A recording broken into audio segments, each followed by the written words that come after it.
There we go. Hello, everybody. Welcome to episode 232 Better on Draft podcast. My name is Ken, and boy, do we have a messed up day today. Obviously, we are not live. You can tell because I am outside for some reason. I will definitely show the video or photo of my giant ass rig over here at one of our guests today, a guest host, I should say.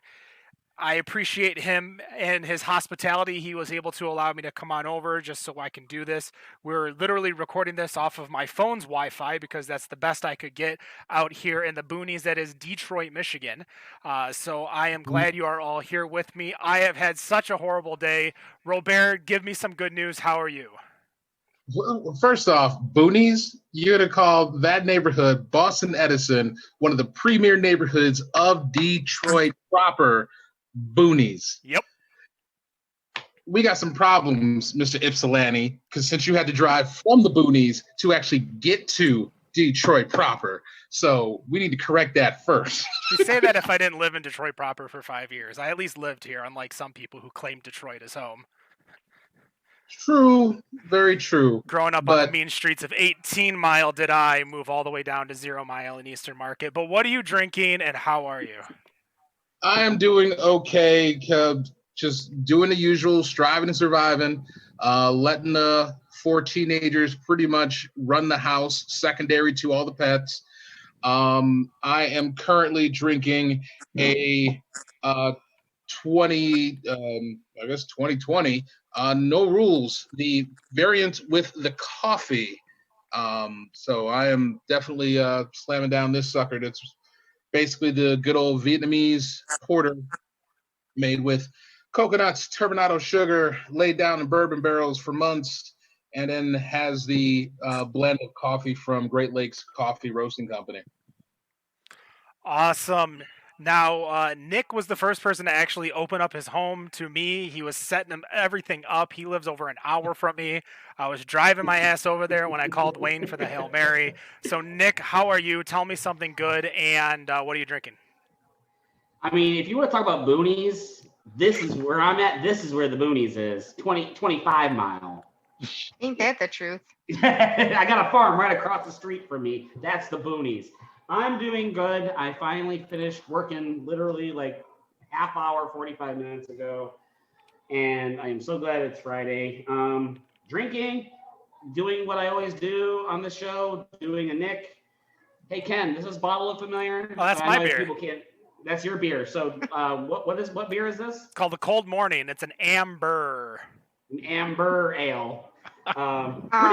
Pretty good, by the way, Ken. Really, really good. Thank you. And then from Weathered Souls, Black is Beautiful, and it's right there, looking very, very pretty. I haven't had a sip yet, but I'm going to do it right now. And hey, man, is that your fake Oakland Raiders jersey so I don't get killed while I'm at a Lions game? Well, no, this is actually a real Oakland Raiders jersey. Thank you very much. We're the Oakland Raiders. Come on. I know, Las Vegas Raiders, right?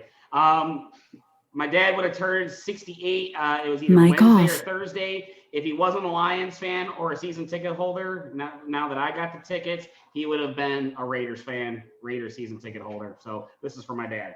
I will tell you the most fun I've had at a football game with opposing teams, fans, is the Oakland Raiders. Oh, Jesus. They were Are you so sure? much fun. Yeah. You must not have been we in had Oakland. A great time. You weren't in Oakland. No, we were That's in for Detroit. dang sure. Yeah, well, big difference. Yeah. So Tara and I, we went to Oakland for one of the last home games last season when the Lions played. Yeah, the Lions ended up losing. That's the one where Matt Stafford broke his back, right? I think so. Maybe. I don't know. But how do you know that kind of stuff? It's the last game he played. I mean, yeah, he was healthy for like 8 seasons straight. But Wendy, Oakland Raiders fan over there, what are you drinking? I too am double fisting today.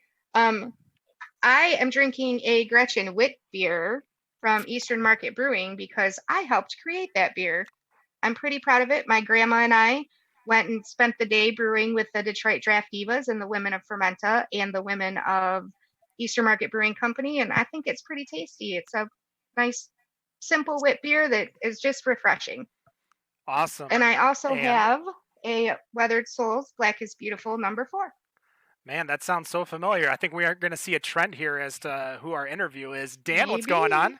What's going on, man? How are you? I'm all right. What are you drinking over there? And just so you know, Nick helped us by telling us how hot it is in Phoenix last week. So. Oh, did he? Nice. Yes. Well, just to put it out there, it is day 49 above 110 degrees as of today this summer. So it might be the last one. So we're going to finally be below 100 next week, or actually this coming weekend. What are you drinking to cool off? Pulling a Nick, of course, because ever since I learned that I can't do it, can't not do it. I've got a wet nose peanut butter stout from Sleepy Dog. I know that's a great beer. Ken loves it. And from BRI, I've got a Morning Sex coffee milk stout. Right. They can get away with that. That sounds good. Yeah, it's right there. I don't know how. Wow. But yeah, it's the name of it. As you guys can see on the screen, he's all the way at the bottom of the screen of the Brady Bunch. We have Wayne of the Brewz Brothaz. How are you, Wayne? Good, thanks. Glad to be back with you guys. It's been a while. And what is it that you're drinking? I'm drinking in honor of our guests, brown bag lunches from Weather Soul, as well as next up is Who Got the Juice, also from Weather Souls. I have a BIB #4 from Weather Souls coming up. And also in honor of Black is Beautiful, I've got this distill from McClintock Spirit that I'm sipping on as we're two-fisted over here. And I had to come back to this show, and I couldn't come back without one of my favorite beers from Old Nation. And I have a M43 strawberry on deck as well. So anyone who remembers Brewz Brothaz from the early days and M43 strawberry when it first came out, I had to bring that back also. Awesome. Round 3. Yep, I am drinking batch 1 of Black is Beautiful, as well as I got myself, as I was shown on the screen, the whiskey, the Black is Beautiful whiskey. Now, we've said Black is Beautiful probably a dozen times already, and it's not even 10 minutes into the show. That's because our guest from Weathered Souls, why don't you introduce yourself, tell us who you are, and what you do there. What's up, everybody? I'm Marcus Baskerville, head brewer and co-owner of Weathered Souls Brewing Company in San Antonio, Texas. All right. So I guess the first question that I think everyone wants to know, talk to us about Black is Beautiful. How did it start? And kind of give us the 5-minute story, 10-minute story. Yeah. So I guess there's a couple different catalysts that kind of contributed to me wanting to start the whole Black is Beautiful initiative. First one would have been, I was on my way to Dallas-Fort Worth to go drop off some bottles at the homies at Turning Point. And on the way there, I was listening to The Breakfast Club, and they had Breonna Taylor's mom on there. And she was discussing the moments that led up to her finding out that her daughter was murdered. And just listening to that conversation, literally brought me to tears, listening to how that woman found out that her daughter was killed. And being a father of 2 young girls and kind of looking at how the tensions in the community is going these days, that kind of hit me. And then the second would have been on my drive back. And on my drive back, was listening to a lot of the radio stations about the protests that were going on. And I guess I can say I was kind of disappointed in myself for not participating in the protests. So that was Friday. So that weekend, I was actually having a conversation with Jeffrey Stuffings from Jester King. And we were kind of talking about race relations and Trump and family and kind of that thing, just texting back and forth. And so after that conversation, I kind of thought a little bit more about some way that I could make a statement. So come Sunday morning, I was like, you know what? I'm gonna brew a beer. And I thought about it, and I was like, you know what? I'm calling it Black is Beautiful. So once I chose the name Black is Beautiful, I kind of knew that I wanted to do a stout, just because it kind of went right in line with the name in itself. And originally, I was just going to brew a beer, release it within our tap room, and then, donate some money locally. I had sent a little mock label that I had Kevin Dyer do, and to Jeff, and he was like, you know what? He was like, I would understand if you don't want to, but you should turn this into a collaboration. And I was like, you know what, Jeff? That's a fantastic idea. I was like, that's a wonderful idea. So that day, I kind of tried to formulate like a mission statement, I guess, trying to figure out how I wanted to proceed about it. You look at the community that we're in as far as beer goes, and it's a predominantly Caucasian industry. So being said that, I had to kind of figure out a way to make this presentable to everybody to where, it would mean something. So kind of went ahead, sent it off to some of the homies, a couple people in the industry, like Tio from Crowns and Hops, sent it to Brandon, Black Beer Travelers.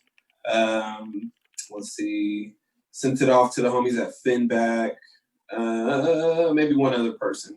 My brother and one of the homies. And so within that, was getting a little bit of feedback of how I wanted to proceed. And then I went to bed. So I really couldn't sleep because I'm one of those individuals, like, once you start something, you have to finish it. So I really couldn't sleep because I was trying to figure out what I exactly wanted to do. So I got up the next morning, 3 o'clock in the morning, went to work, and basically typed out the entire initiative, literally from front to back. So the presentation to the presentation as far as to the brewers, the recipe, what we were asking, all of that. Asked Kevin to redo the label, which was the first label that you guys seen when we first posted about it. And basically, my meeting was at 11:30. Kevin had me at the label at 11:25. I printed out the initiative and then presented it to my business partner, sales manager, and bar manager. And was like, look, this is how I'm feeling, and this is what we're going to do. So they were like, all right, I guess this is what we're going to do. And we ended up posting the video later that day. So then the video had a lot of great feedback. And then the next day, we actually went ahead and posted the physical initiative itself. That was kind of the 48-hour, 72-hour process of getting that started. So there's a lot of breweries that have definitely signed on. I know just like from where it started to where it is today. I think I don't have the site up right now, but I think it's at somewhere a little over like 1,130 breweries right now that have signed on. I think there are actually a couple more because it seems like there's a couple breweries that are here in Michigan that have made the beer, but maybe they screwed up in the whole sign up process that they are not listed under Michigan. But that is quite a few that are out there that are making it. I mean, if you go back to the All Together beer that started with COVID, that they're only at 855 worldwide. And this initiative has gotten well over 1,100. Still, I kind of think that for the amount of breweries that are here in the U.S., it's still a relatively low number, I think, because we've got over like 7,300 breweries that are here in the country alone. That makes up barely 15%. Do you think that with the effort that where it is at right now, that it's enough? Well, to be frank, I originally thought my goal was like around 200, 250 breweries. Never could I imagine that we would have 1,100 different breweries participating in this initiative, right? I mean, we look at the overall statistics of breweries, it's actually over 8,000 breweries that are in the United States. But then the biggest factor is also the fact that less than 1% are Black owned or, even remotely to deal with people of color. So to say that, less than, I think, 60 breweries, a little over 60 breweries. So to have 1,100, that actually means a lot. That means, that's, to me, that's huge. And especially to be in 21 different countries. Now, I also feel that, obviously with 8,500 breweries in the United States, that number should obviously be higher. But, it's not like this is, a race as far as getting involved. So, I mean, over time, people might want to involve themselves later or try to figure out the production or however it may be. We got breweries that are doing barrel-aged versions, are releasing it until next year. We got distilleries that are, releasing whiskey 2-4 years from now to support the initiative. So, who's to say that we don't see another 2,000 breweries get involved in the next year or two? It's going to be an ongoing, continuing effort that's not going anywhere. We're in talks to expand this past to other industries. So reaching out to wineries, distilleries, coffee roasters, other people I've reached out. You see Jägermeister is a partner in this now. You look at the different vendors that have involved themselves. So, at this point, it's not just breweries. This is transcending well beyond that into other industries and other entities, and that's what we want.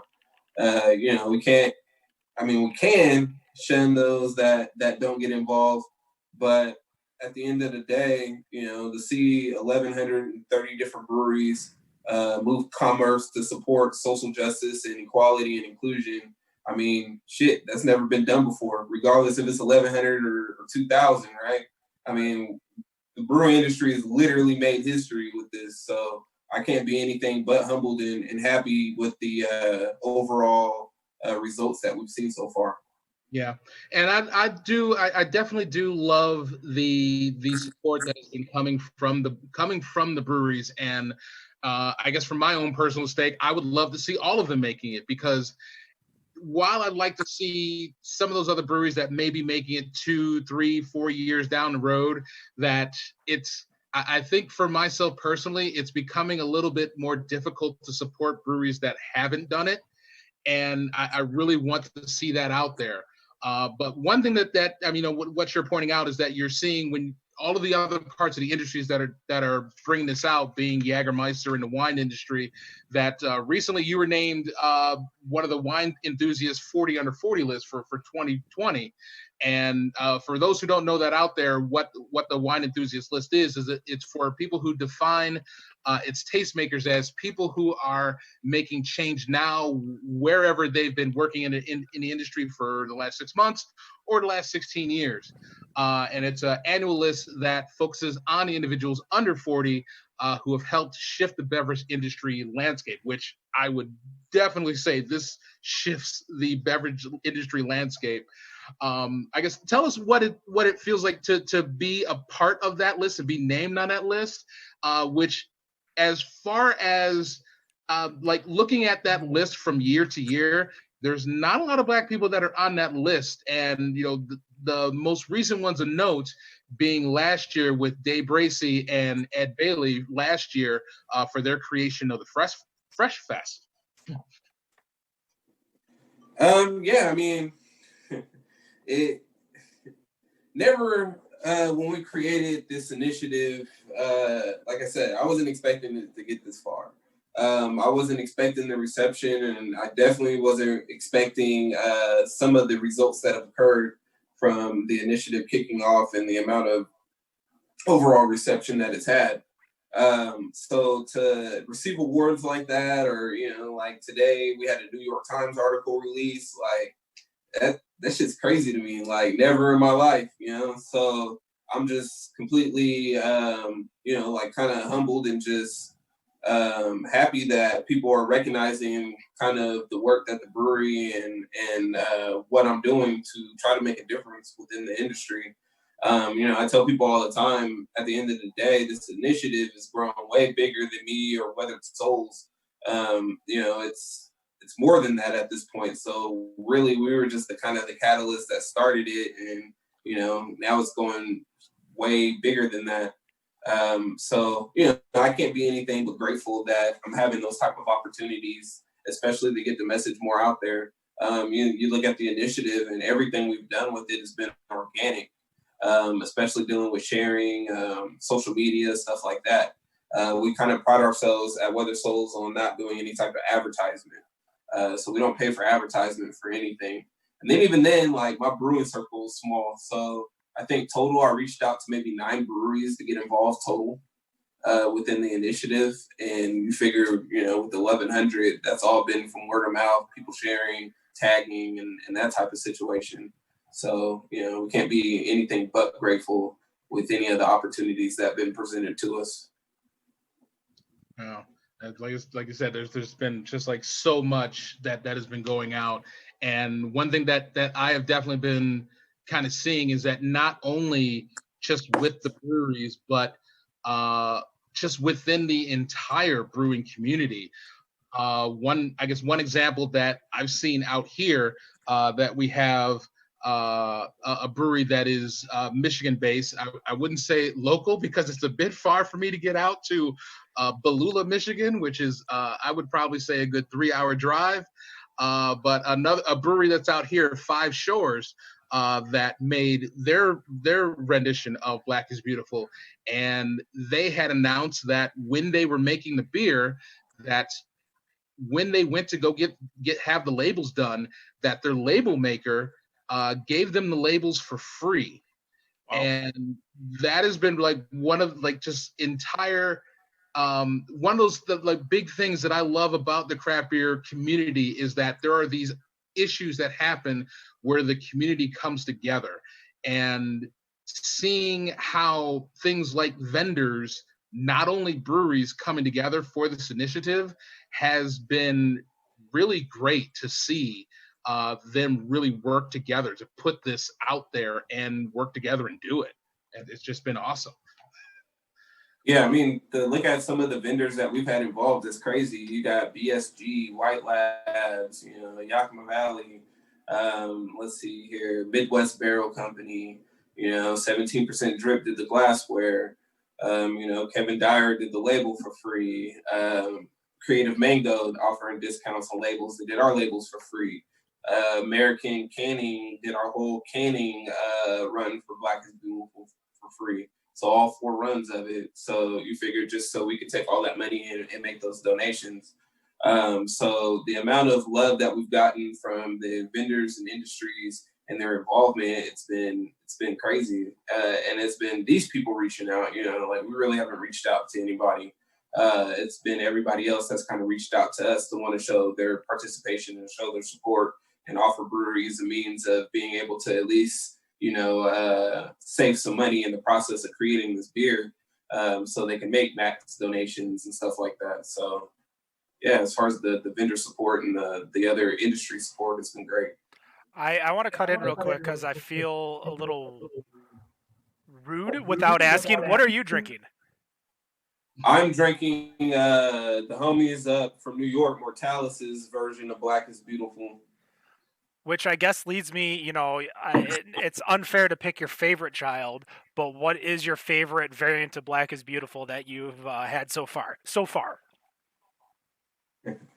So I've actually haven't tried as many as people would think I have. I've probably had maybe 10 or 11 so far. Just the amount of work that I've been doing, I've actually preferred either bourbon or cocktails in the evening, not beer. So being said that, I've had about 11 of them so far. I'll give you 3 of them that have been my favorites. I really enjoyed Alchemist's version. Just the base beer blended with a little bit of their barrel-aged product that came out really nice. As far as, let's see, Fremont made a really good version of it. They stayed really true, classic to the recipe. I enjoyed Claim Steak's version of it up in Rancho Cordova, California, which I got to actually be a part of that brew day. The version was really good, especially with the coffee that they used. I'm a huge coffee stout fan. And then the 4th one, I did enjoy Side Project's blend a lot. That was a good little barrel-aged version of to represent Black is Beautiful. I've actually drank about 2 or 3 of those cans already. So I would feel like everyone should be just whoever is making it should just be sending you a package. I've Have there received been quite any? a, Go ahead. I've received quite a bit of packages. I'd probably say somewhere we're probably around maybe 40, 45 versions of it so far. Probably so. About 40, 45 maybe. Have there been any that you were like, okay, that's the adjunct you used? I've done that personally. I mean, you don't have to call them out or anything. I'm just wondering. I won't say I've had any bad versions of it. I've had ones where I wouldn't drink a whole glass of it, I guess you can say. Okay. But fair. you know, It's a bad version, Marcus. Hey, I'm not gonna talk bad about anybody. So, being said that, you know, not everybody are stout producers, and even following the recipe and stuff like that could be challenging for some individuals. Really, it's more so about the message and giving back to the community. So if the beer didn't come out okay, I'm fine with it. I mean, I'm pretty sure the consumers might be disappointed, but at least, the individual made the effort to try to participate. They're still giving back and they're still spreading the message, which is the most important thing. So now, Marcus, speaking of the message and the donations, is there a follow-up plan or a way to any thought process in tracking to make sure folks are really giving those donations and just aren't along for the ride or jumping on the bandwagon? So I'll say a couple things into regards to that. Dealing with the donations, I chose for people to choose their donation route and who they wanted to because I didn't want to have to deal with the money, to be frank.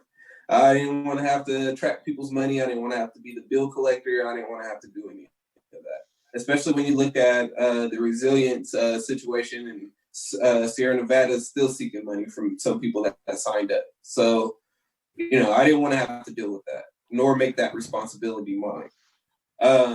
What I also say to that is the tracking, the accountability, that's more up to the consumer, right? You guys are the ones that are out in the communities. You guys are the ones buying the product. You guys are the ones supporting the initiative, buying the beer, going to these breweries. So it's also on everybody to be accountable and follow up with these breweries to see where their money is going. I do still have a whole business to run outside of this initiative, so I do not have time to personally contact 1,100 different breweries or 1,200 different breweries to see where they're following up to, make a spreadsheet for it, and do all of that. I'm sorry, I got beer to make. But so that's why I say this is more so up to the communities and these individuals that are involved to go ahead and make sure that these breweries are in fact donating their money and who they're donating to, right? This is a community effort. This is about everybody. Black is beautiful. We're speaking to everybody. So being said that, everybody needs to be involved as far as seeing where these money processes are going and where everything is going. The more people get involved in their communities, the more change is going to actually be physically made. Yeah, you bought the beer, but just like we're asking breweries to make long-term goals, long-term means to continue past the beer release and continue past the donations, it's the same thing for the consumer aspect too, right? But on the third aspect of it, I did send out a survey to all of the breweries involved, asking them when they were releasing the beer, who they were donating to, and if they had released the beer, the amount of money they donated.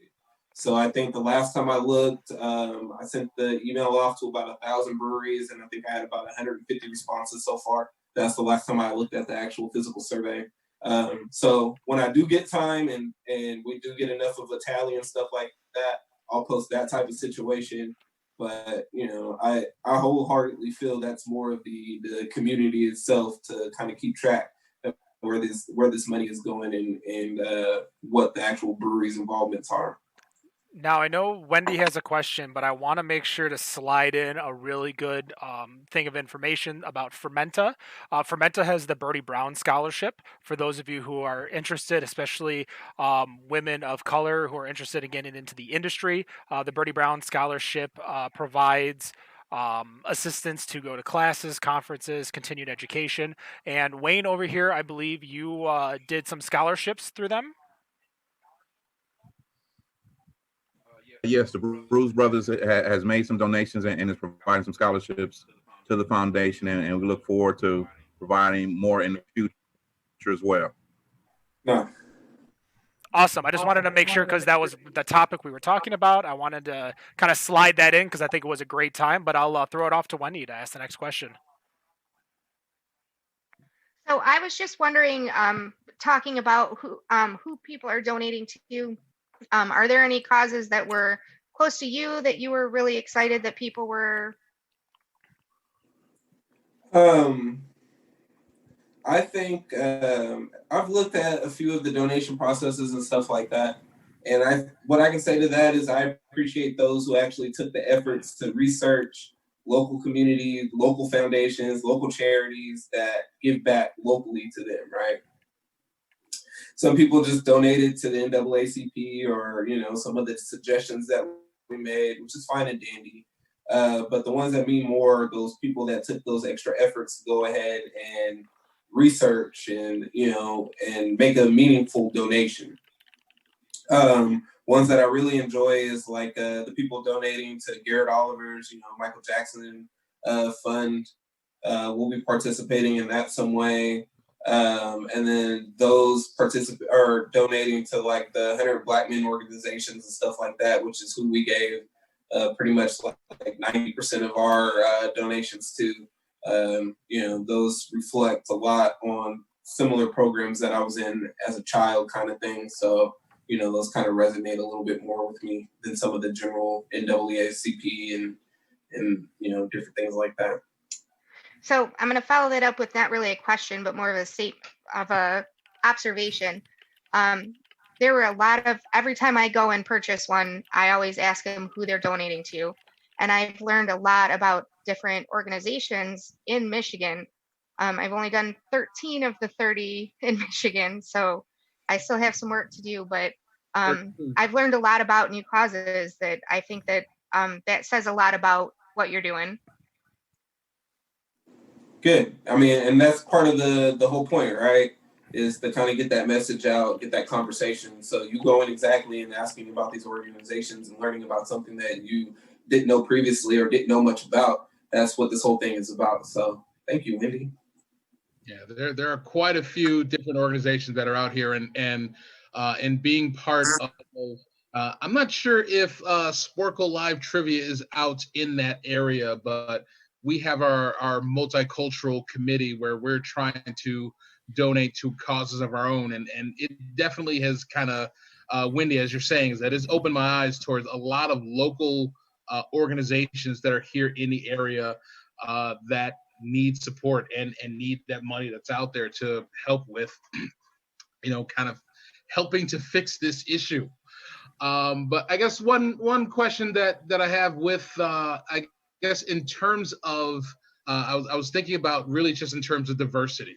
There's a lot of issues that we have in terms of diversity in the beer world.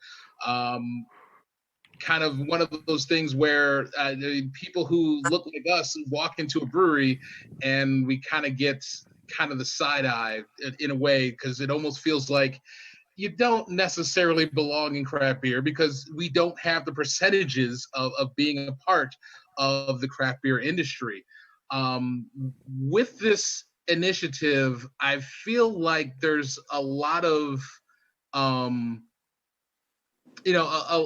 just a lot of positivity that is pushing more people of color, Black people, Hispanic people to really enjoy craft beer. And that is just like, I guess just for myself personally, that I'm feeling like appreciative that we have something like this where there are these breweries that are making this beer and could get the word out to actually get people to enjoy it. So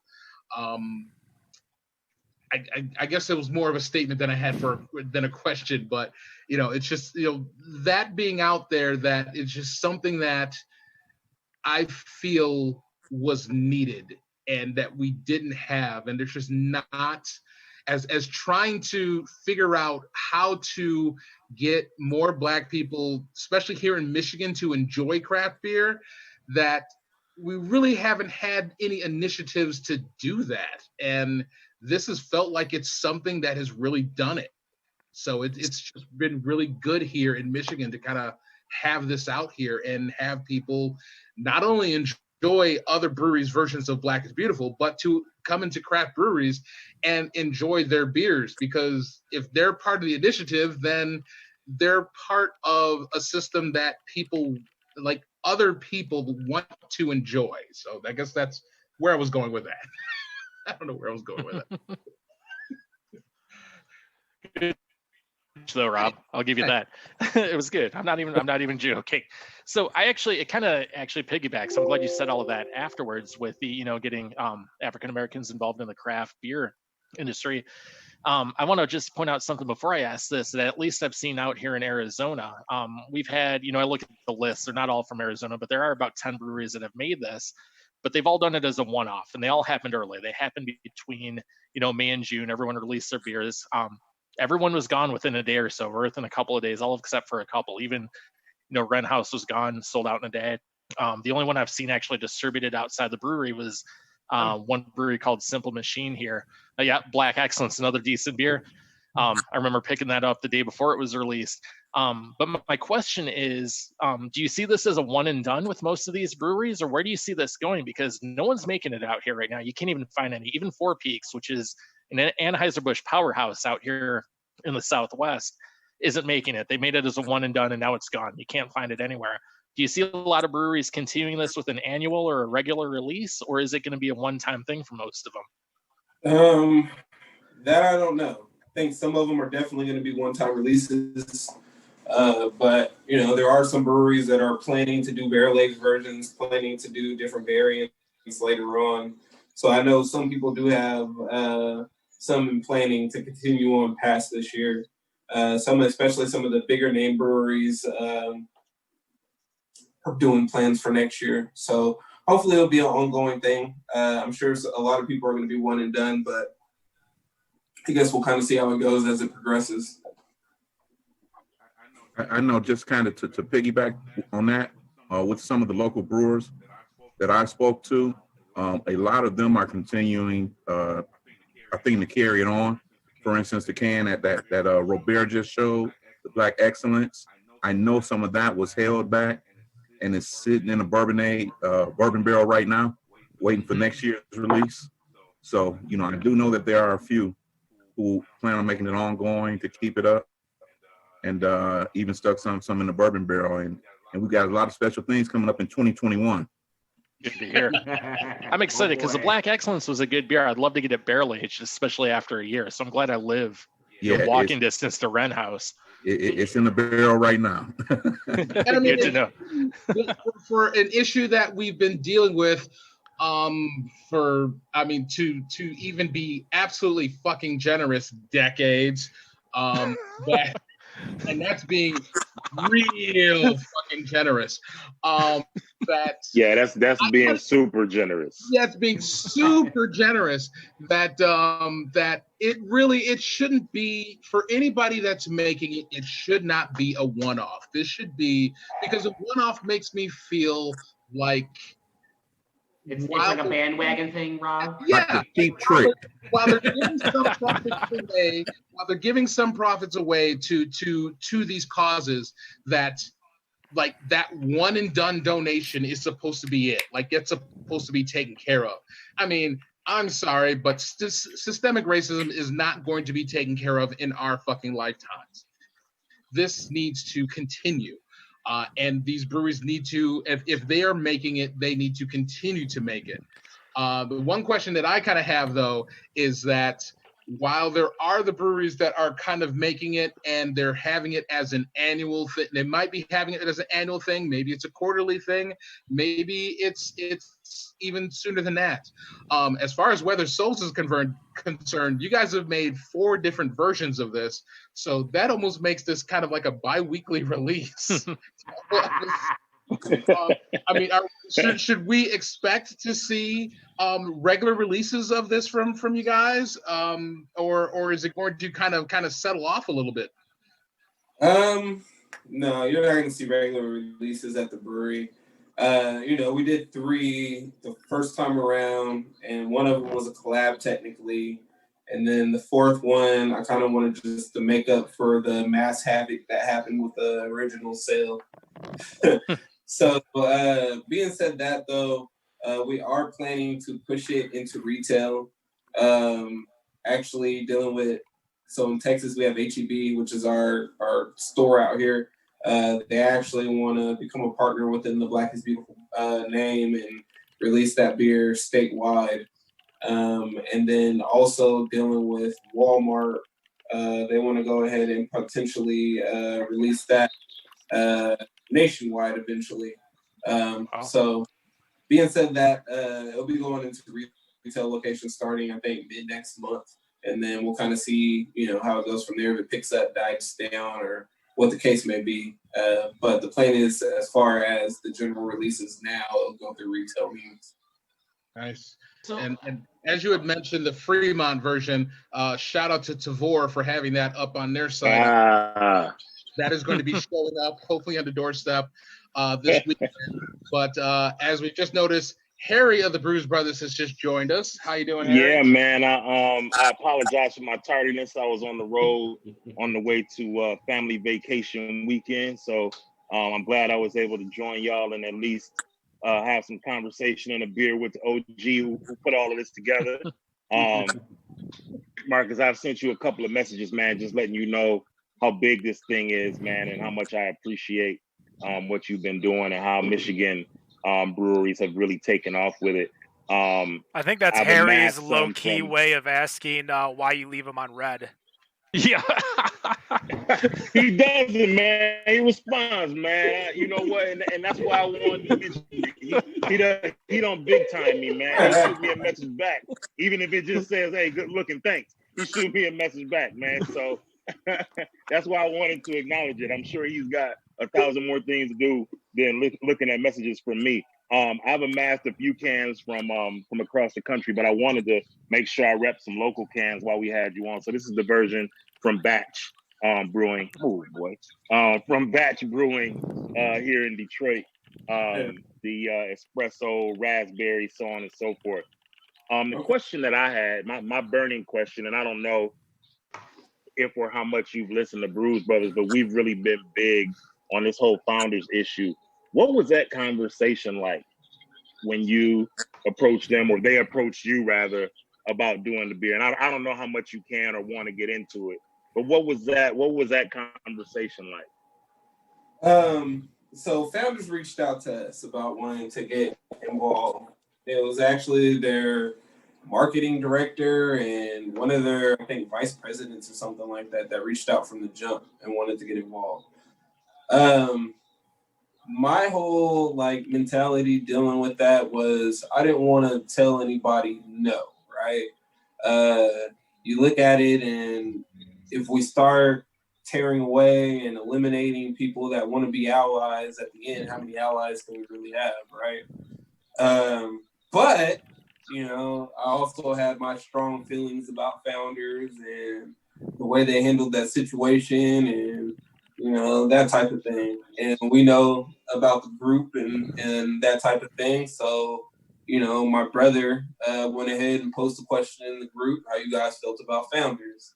And so when I talked to them, I basically told them, I was like, hey, if you guys want to get involved, that's fine, right? I'm not going to deter you. I'm not going to stop you from wanting to get your involvement, but there's obviously going to be some things that needs to happen for your involvement. One is you can't make any profit on the Black is Beautiful whatsoever. You need to hold on, somebody got their dog in my yard. Oh boy, here we go. Yell at him. He let you got her sleep. He let you got her sleep. I didn't want to scare.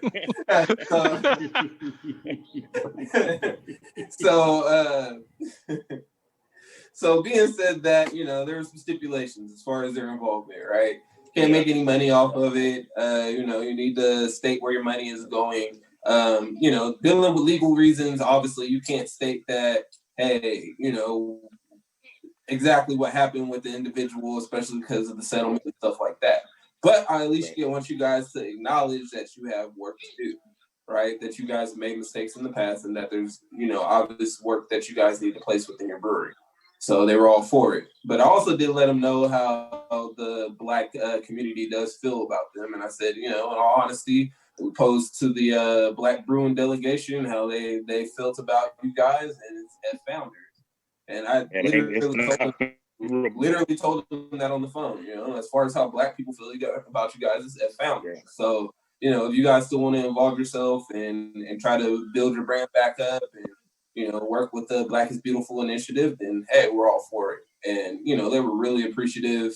They followed up a couple of times as far as the emails they sent us a huge box of beer. But, I dealing with this involvement, we obviously know that there's going to be a couple of bad seeds, right? With the amount of people that are involved, obviously everybody's not going to have the best intentions, but I want to believe that everybody does have the best intentions. Maybe we should have you email them on behalf of Brewz Brothaz. They don't return our emails no more. But to your point, though, and there's some conversations locally going on about some things that'll develop later on. But to your point, as we discussed in the same group that you're alluding to, kind of cooler heads have come to the conclusion that at some point there's got to be room for redemption. Like if we are really truly talking about changing the industry and improving the industry, are we doing any good by completely shutting out somebody who made a mistake and may actually be honestly trying to rectify that mistake? And obviously it's going to take a lot of work to prove that they're altruistic in whatever they're doing in terms of rectifying their ways, and participating in Black is Beautiful is obviously one thing, and a number of other programs and initiatives will help, but it'll be a confluence of things that'll eventually make us, and when I say us, I say that collectively, because I don't know as an individual, I don't think we can in good faith sit in a position to say that as a group we'll never give them an opportunity to right the ship. I think that we would be disingenuous if we did that. So I appreciate your stance on that, and thank you for that, for your answer. And I think, Marcus, it goes back to, like you said earlier, it's still up to the community to hold the locals accountable. You can only do what you can do from a distance, but even locally, we've extended that olive branch to that brewery, and we are watching, and we are going to make sure that it's not a one-off for them. That it's not just a one and done, and they are really going to make some inroads before they can even consider getting the group back. And I think it's going to take a lot of work on their behalf, but we're open and willing to listen, and we're just waiting to see more than just the jumping on the bandwagon activities from them. Exactly. Yeah. So, I mean, as far as most of us are concerned, as that article from Good Beer Hunting has come out, some of us are still on that hashtag Fuck Founders platform. Shameless plug, Good Beer Hunting. That's a great article, man. Whoever they interviewed for that, man, did a hell of a job.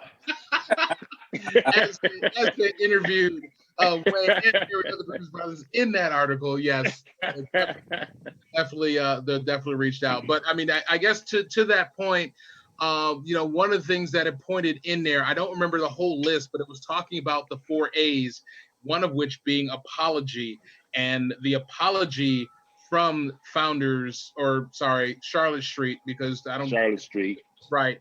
That their apology has not happened. They on the clock, brother. They are on the clock for sure. They are on the clock. And I applaud the effort for them putting out the beer. Don't get me wrong.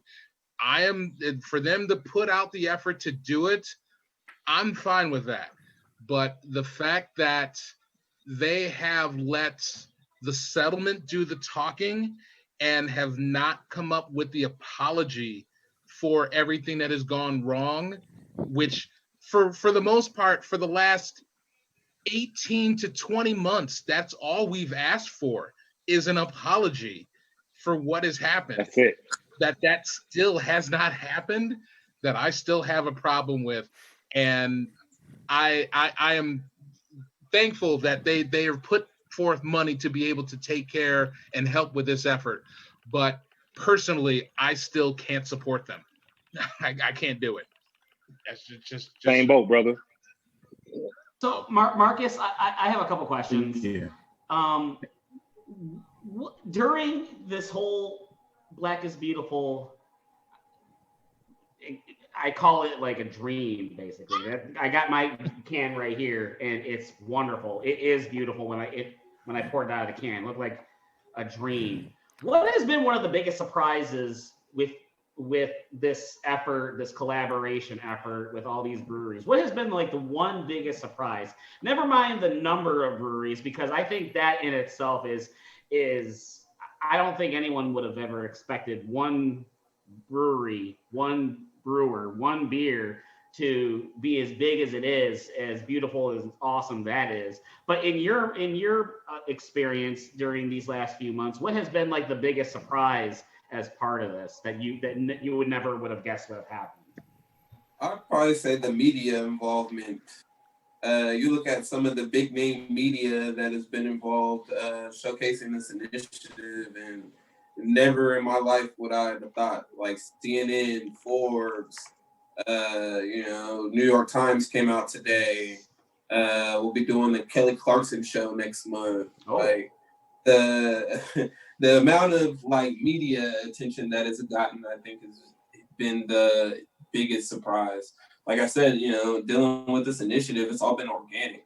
Mm-hmm. We haven't sent out any information or asked for help or anything like that. So to see that many people reach out and want to tell the story and want to get the message out there, I would definitely say that's been the biggest surprise so far. Yeah, y'all see why I had to acknowledge him for not big timing me?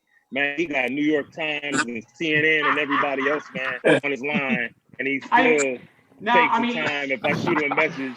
Like I said, even if it's a one-word thanks, man, I appreciate it. Because like I said, I know you got 20 million things going on, man. So I Hey, man, he'll send you an autograph. Just leave him alone. Yeah, right. So I actually have the New York Times article in front of me, and who's that over there? I want to hear these kids.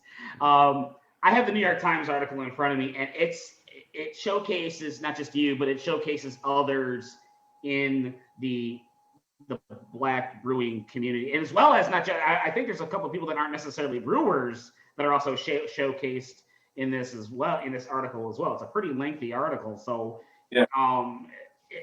Guys, if you haven't had a chance to look at it, I would suggest looking at it later on. It's pretty good. It'll be in the magazine on Wednesday. Which magazine? It'll be in the New York Times on Wednesday. So that's the one. Oh, in the actual print version. Oh. Yeah, it'll be in the print version on Wednesday. Oh, geez. Is there any way you can get your hands on that? Because I would. I hit up a couple of people I know in New York and told them to go ahead and send me a couple of copies. Nice. So let's shift gears slightly. With Black is Beautiful, you're still brewing other beer as well. What are some other projects or other beers that you're just as passionate about that you are just as equally as passionate with like with Black is Beautiful? What are some other ones that you enjoy brewing and that you're really passionate about? I see a couple people throwing cans up on the screens, and Wayne's one, Ken's got one, and I'm sure Rob's got about 15 hiding in the back there. I don't know. I'm at a disadvantage, man. I'm not at my home base. I can't access my bottles and cans. Harry wishes he could share them. So what other ones are you passionate about?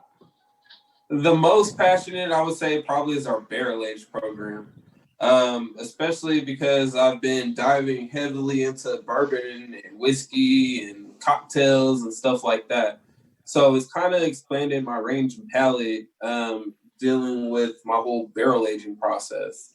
So the things that I'm starting to look for in those beers, we started blending some older barrels and newer barrels. And then we've also started the process of seeking out a lot of single barrels, store-picked barrels.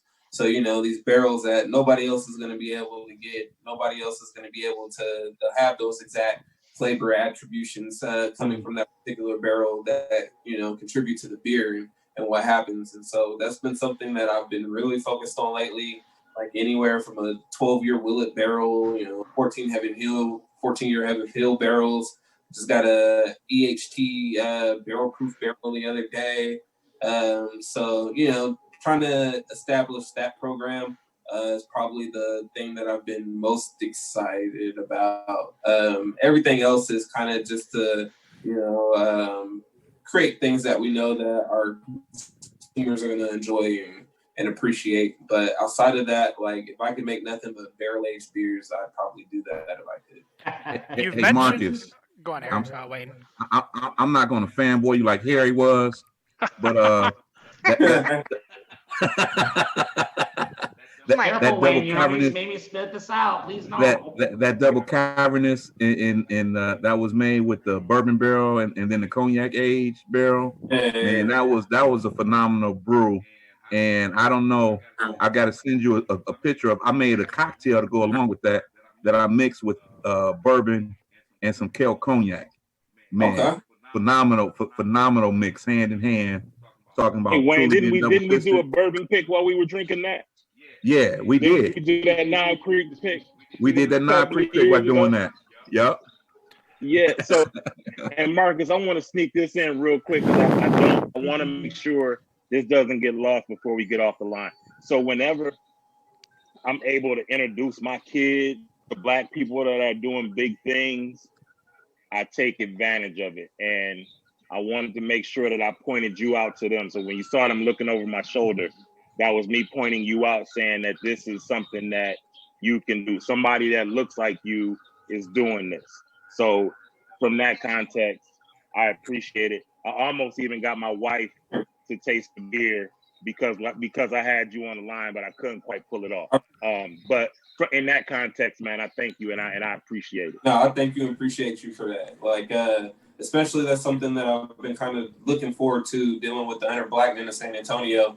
I'm actually going to be joining their mentorship program. So to be able to do the same thing, try to teach these kids that, you can do the same things that we're doing, and might not even necessarily be the brewing industry, but just entrepreneurship and trying to make a change in the community. Those are those important aspects that we need to teach our youth. So.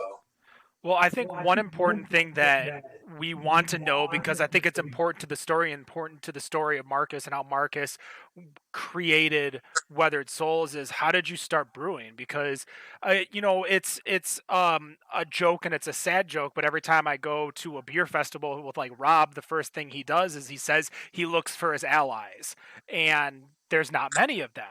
And when you don't see yourself within the community, you don't see people that look like me. Speaking, if I was a Black man, Black woman, like I don't see people like me, look like me. Shut up, Rob. You're working at pigmentation, bro.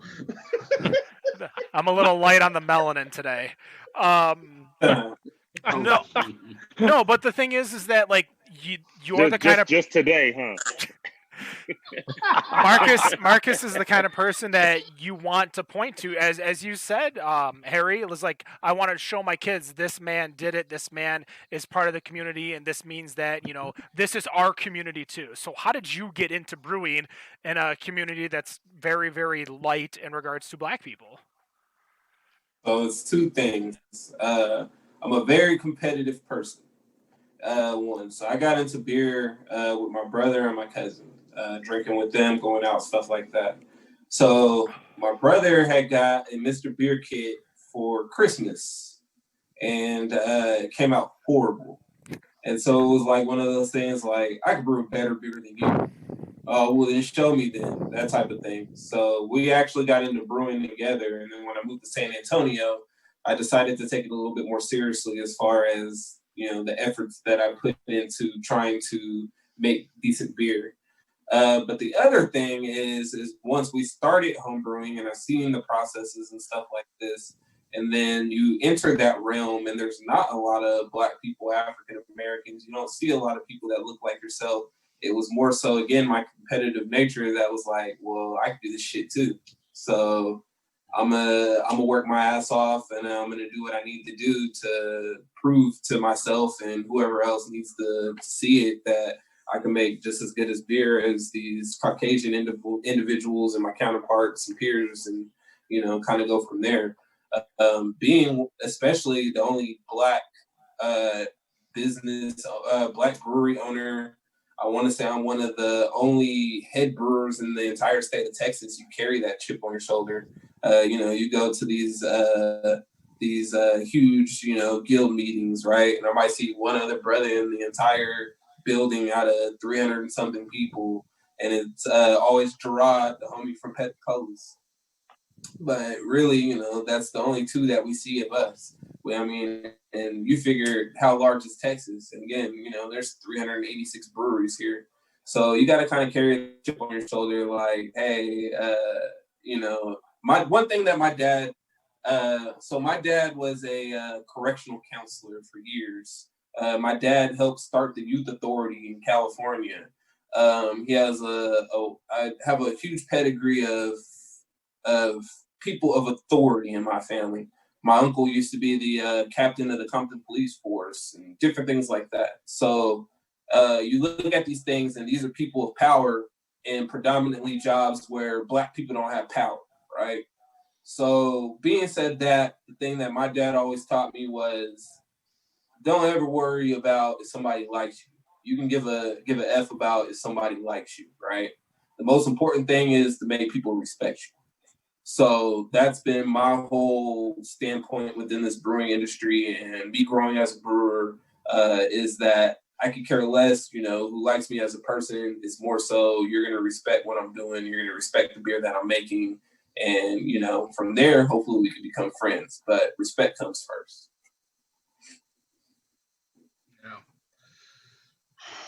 Well, I'm going to tell you, I'm drinking one of these Spotty Oddy Happalicious. Is that how I say it? We need you to listen to Outcast tonight. This is fantastic. We need the soundtrack, so dog. We got to, they uninitiated. Right. Yeah, we got some uninitiated. We need the soundtrack, man. That's how I get kicked off Spotify if I play that song.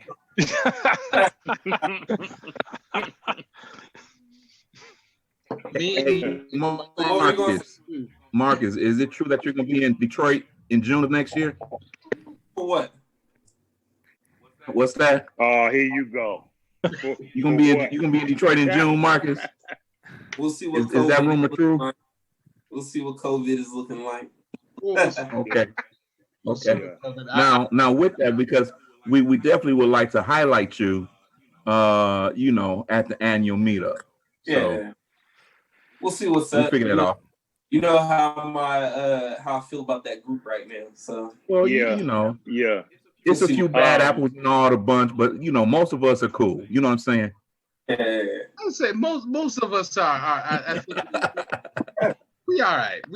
Yeah. But especially your Detroit family, man. Right. Yeah. I mean, Detroit family, we good. But obviously, there's just with the brewery alone. I know that we're all dealing with COVID. That every dealing with COVID. How has that been in getting your beers to the public, both in and outside of the brewery? And I guess that also includes the fact that I know that you guys have a food program that's going on as well in the brewery. How has everything been going in there in this climate that we've been dealing with so far? COVID is over here wreaking havoc. It's been very difficult to operate a business in the great state of Texas, especially with that dude Abbott. I'm sorry, no politics, right? So I mean, I feel you, man. I feel you. In regards to dealing with your career is okay. Basically, so this is what happened in Texas, right? Our governor decided, okay, we're going to make Texas one of the guinea pigs as far as opening up during the whole COVID, during the spikes, right? Didn't really take too many regulations, whatever the case may have been. The state opens back up and the COVID shit spikes here. So just within like San Antonio, for instance, we're getting like 700, 800 cases a day, right? Like that's ridiculous. So basically he was like, I messed up. Let me go ahead and just shut everything down again. Like, forget everybody else's business and what they got going on, regardless if they're contributing to the actual cases or not. If you serve alcohol, your ass is grass. Like, you guys are cut off, right? So supposedly, dealing with restaurants, though, restaurants have been able to maintain opening. So at one point, they even reached back to about 75% occupancy before they started shutting stuff down. Then they moved restaurants back to 50%. But dealing with breweries, brew pubs, that type of situation, we had to close down.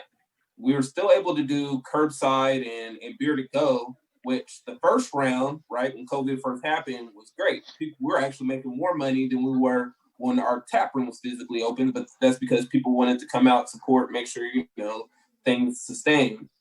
But then after things closed and opened back up again, people are kind of like, we're not really feeling going out at this point. Like, oh, this thing must be real with all the cases and stuff like that going on. So we were heavily affected. Like, sales were bad. Even, depending on what we were releasing, regardless if it was good or not, people aren't really coming out. So basically the way that the people seen it here is that I guess if you serve food, you're less likely to spread COVID. What kind of sense that makes, I don't know. So what a lot of breweries have had to do within the last seriously. So what the breweries have had to do in the last few weeks are now convert our licenses to restaurants. So now we have to prove that we sell 50% worth of food versus 50% of alcohol. Mind you, you can go to a restaurant like Whiskey Cake, for instance, that's open right now, go sit there and spend $200, $300 on some bourbon pours, and then sit there with some French fries. So you're going to tell me that that's worse than somebody coming into my brewery and having a couple of beers just to sip on? Like, come on now. So needless to say, it's been a horrible experience dealing with the government of Texas. But what we've had to do now is convert ourselves over to a restaurant license. So we actually opened back up, what's today, Friday? So we opened back up Wednesday. Was our first day back open, with our full restaurant back open. We're at 50% occupancy.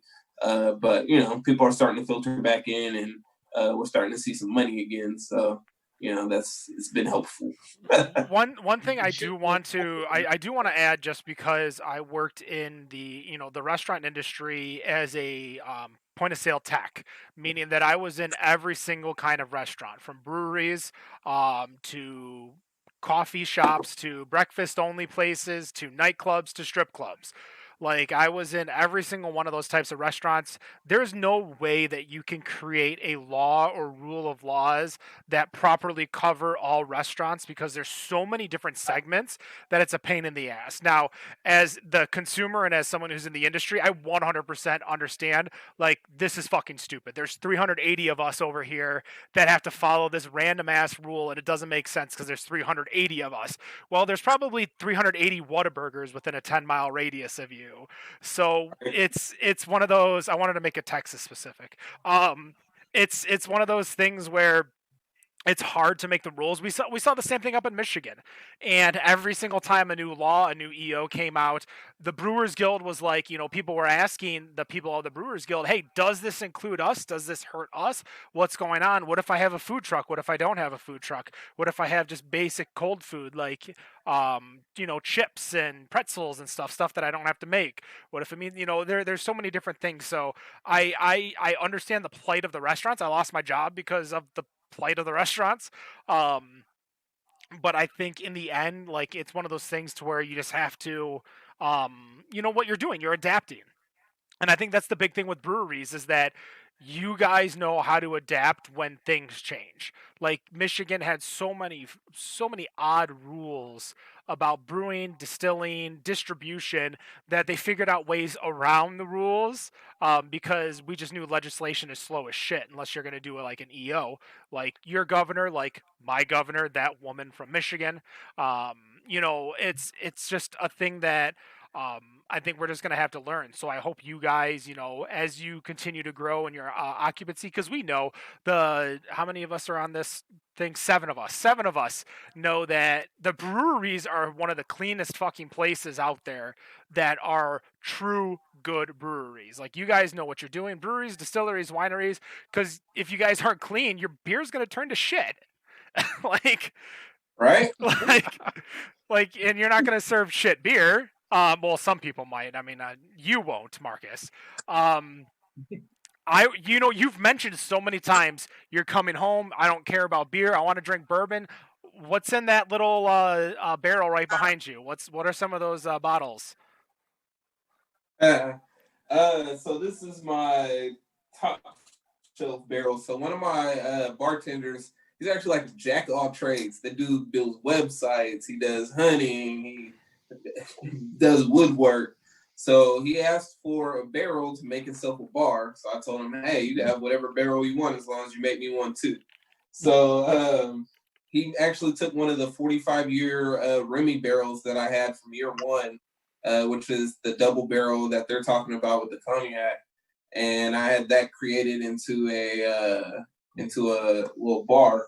So most of this outside, since you guys are sipping on it, I do have my Black is Beautiful from McClintock. But most of the stuff here is actually like my top shelf stuff. So that Black is Beautiful. Like, I already finished the glass. Is so smooth and smells so good. For Mine's on its way. Young whiskey. It wasn't bad at all. I want a candle of it. I want to smell this whiskey. I want to smell this whiskey all the time. Like, the nose of this is easily one of the best smelling things I've ever had. You need to call Bath and Body Works and get on that. You might be onto something. Don't fuck around with my 3-wick candles. I wasn't. Right? If I can get I wasn't. I was being legit.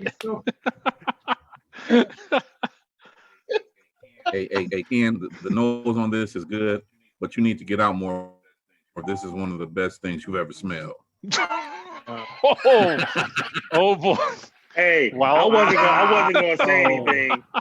I was gonna let that ride. But yeah, if that's on the top of your I can't say anything list, bad because my goodness. I guess I know whose house I'm driving through when I do grocery shopping this weekend. I'm gonna stop by.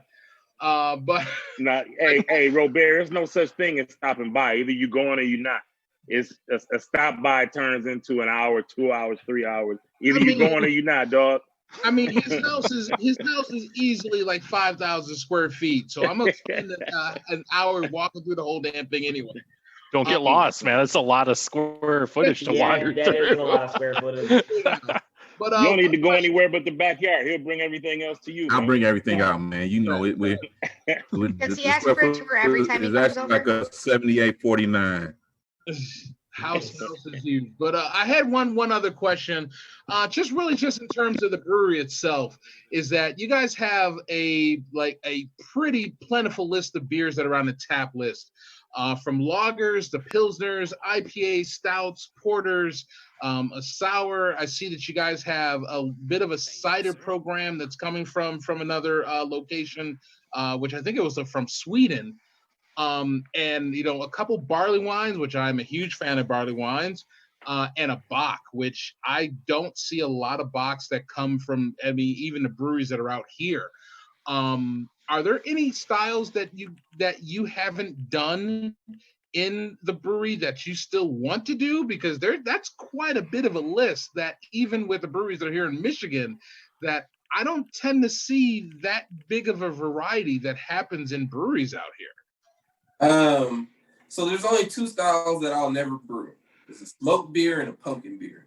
Thank God. Oh, Yes. you're like my favorite brewer ever. Never make a pumpkin beer, ever. Yeah. Sasha, you heard it here first. This man is not making a pumpkin beer. When I was a kid, I was at this birthday party of my neighbor, and his birthday was on Halloween. And his mom made him a pumpkin pie for his birthday cake. And needless to say, I took one bite and threw up all over that. Oh, I know that feeling. Oh, I despise the taste of pumpkin, so I'll never brew a pumpkin beer.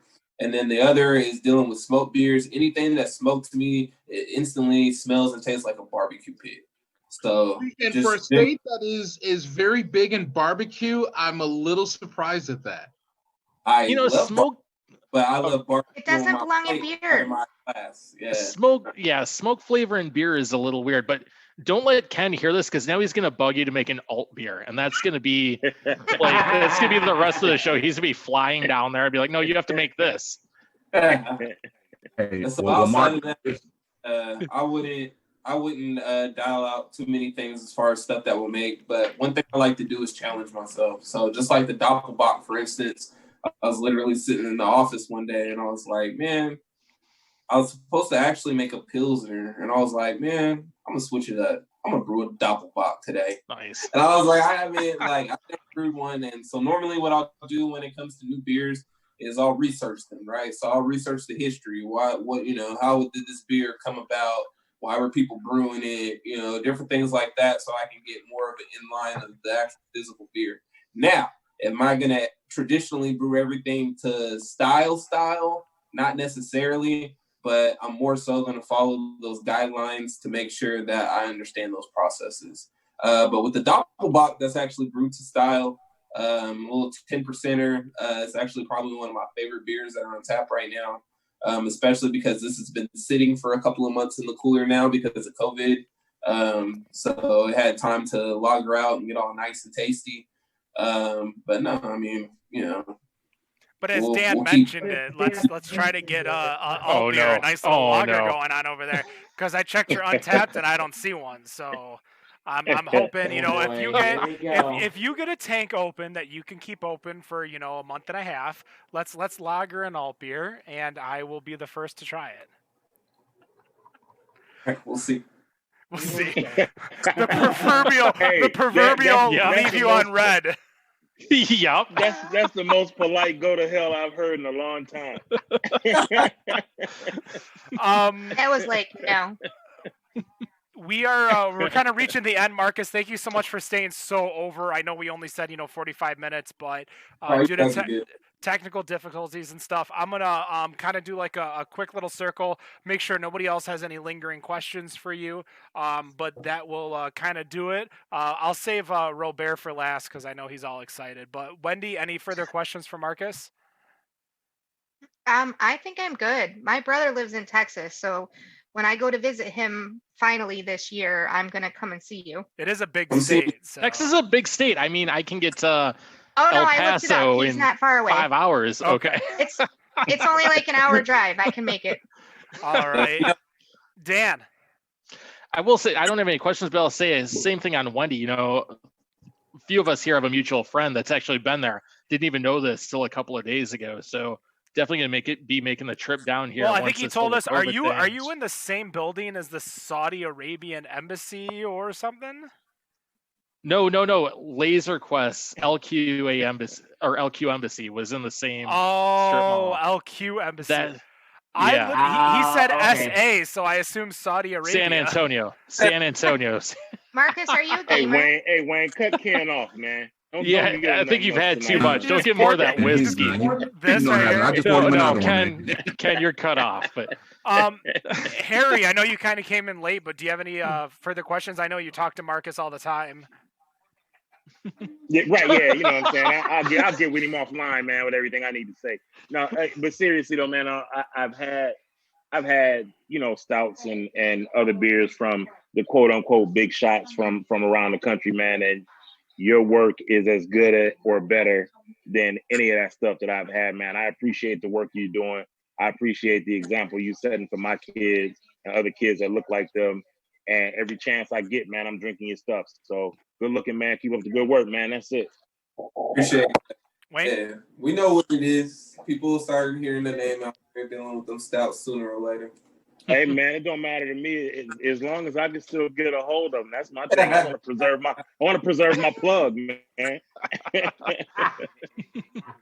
Hey, Marcus, I want to piggyback on that plug because I was just about to become a member of your brewery until my boy Mark Dumas moved away, and he was my plug and my proxy. And I was like, damn, man, I can't be a member because now my proxy's gone, but I got to find me another one so that I can become a member.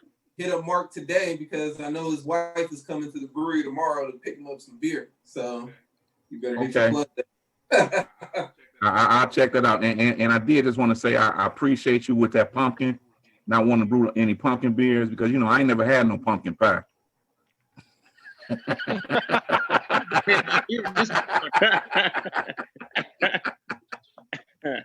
Nicholas, any further questions before we kind of cash out for the night? No questions, but just want to say thank you for taking the time out of your day and sharing this with us. And please figure out a way to get this stuff to Michigan because this is just too damn good. I mean, without having to send yeast samples, as I yeah, because you can't ship beer to Michigan. That's illegal. Yeah, you can ship barbecue sauce, man. Speaking of market is barbecue sauce. Shipping beer, you can use the code ROBEAR, ROBEAR on Tavor. Speaking of Robert, any final questions before we cash out for the night? No final questions. I think everything is just amazing. I'm looking forward to trying even more cans. I still have the hops party that looks like I'm getting ready to like social distance handshake like kid and play with my feet and do that shit. I'm looking forward to cracking open that can and looking forward to having a little bit more Weather Souls shipped to me. And shout out to Black is Beautiful, the Black is Beautiful collective that has been helping getting quite a few of Texas cans that I have up here between Weathered Souls, Oddwood, the other batch that's out in Texas, and Southern Heights, and a lot of other ones that I'm looking forward to trying. And I know I got a few of those that, Harry, I need to bring over to you pretty soon. But yeah, I am really enjoying this initiative, and I'm really enjoying the just the outpouring of the support that is happening just here in Michigan, that even with this, that is giving me more comfortability in going into breweries just to walk in and not feel like I am the odd man out in walking into a brewery, because I know that in the breweries that are making this, that these breweries I can count on as allies in this state. And it is really, really comforting to have, hate to use the euphemism, but that pillow, because, you know, fuck the My Pillow guy. But God. That pillow to be able to go into those breweries and know that the breweries here that are here in the state that are supporting this initiative, I can count on as allies. So Marcus, I really just thank you for being able to put this out here and for the outpouring that has come out here to take care of this. Appreciate that. Well, guys, that's going to do it. Episode 232. Dan, I just wanted to give you a heads up because when our friend posted that, I did look it up. There's actually a Royal Consulate General of Saudi Arabia in Houston. So I thought it was the same building for some reason. Obviously not. So that's my bad. I'm only like 80% dumb. So not a full dumb. Don't forget to check out our sponsors. Houston, San Antonio. It's close. I mean, you're kind of. I know. I just saw Texas and just assumed. Hey, man, I want to throw this out there too, man. Happy Jackie Robinson Day, man. Hence the patch on my beloved Tigers hat. Oh, nice. There we go. Yeah, man. I learned something new today. For the culture. For the culture you For drink, the guys. culture. It's Jackie Robinson Day, baby. Check out North Center Brewing over in Northville, Michigan. Zatuna Liquor over in Rochester Hills. Of course, Tavor. Using the code ROBEAR. I am so thankful for you to join us, Marcus. You can find Weathered Souls, obviously, in San Antonio, Texas, as well as on Facebook.com/Weathered Souls Brewing, and I believe Instagram.com Weathered Souls Brewing. Any great words to leave us with, Marcus, before we go? Just keep supporting the initiative and, keep those breweries accountable. Reach out to them, ask them where they're donating to, who they're donating to when the beer's being released. It's up to everybody to keep the train rolling. So, yeah. All right, well, that's going to do a 232, and no matter what you think of your beer, we think it's Better on draft. better Hold on up, Lon. draft. Yeah. Have a good night. Yeah, Rob. Here.